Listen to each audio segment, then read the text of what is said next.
Isolation story. So, it's coming to the end of this time where we are told to stay at home, where stores are opening and people are getting masks and trying to get used to wearing masks. The leaves are all out and everything's green. The yearning to be outdoors is strong.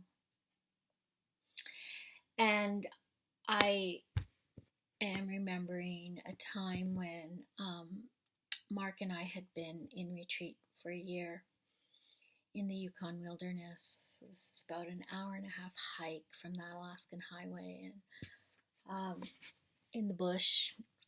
And we'd been there for about a year. We would come out and hitchhike into Whitehorse every couple of months, get some supplies, and then come back later in the day with a guy with a big truck who would drive it out for us.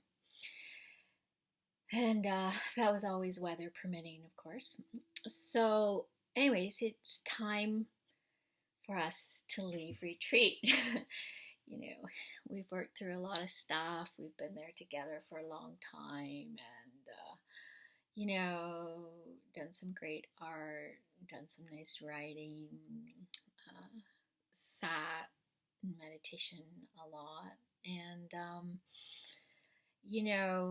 when you're in isolation, there's that sense of everything's changed, but you don't know what's changed.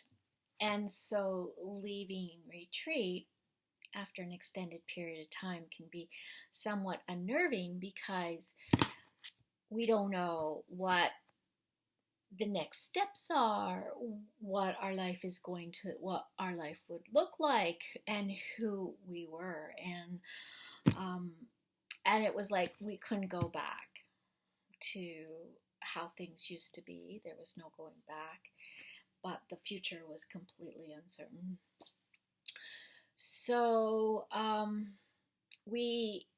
it's a long story. I'm not going to tell that story. That's a whole nother story. Anyways, we ended up with this car, and we packed up the car, and of course all we really had were books. So we had our 5 boxes of books and our art supplies and a great big pot that we cooked in. And our clothing at this point is a mess because it had been in the bush for a year with us. And we jump in the car and we start our journey south, and we get to Liard Hot Springs, which is the most incredibly beautiful hot springs on the planet, hands down. Ever get to northern BC on the way to the Yukon, if you do not stop at Liard Hot Springs, you are missing something so spectacular. And we were only going to spend a day there. Anyways, we spent a week.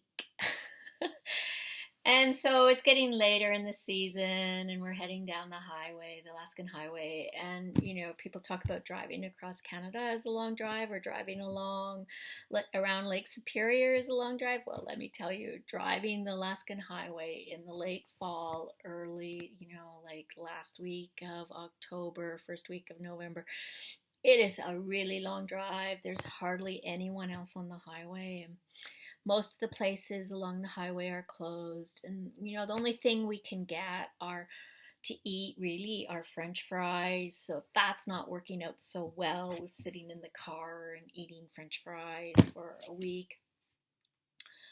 So finally we get to Edmonton, and it just so happens that my teacher's teacher is in Edmonton. We had no idea. And he's building this beautiful sculpture that represents, enlightenment. And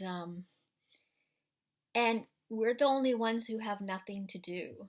So we spend 2 weeks building this beautiful sculpture with this very ethereal human being. And it was one of the most beautiful times in my life, and I had no idea that was going to happen. So, all that uncertainty moving out into the world, um, you know, it's quite possible very beautiful things are going to happen, and leave your heart open for the beauty. Okay, I hope that's helpful. Have a good day.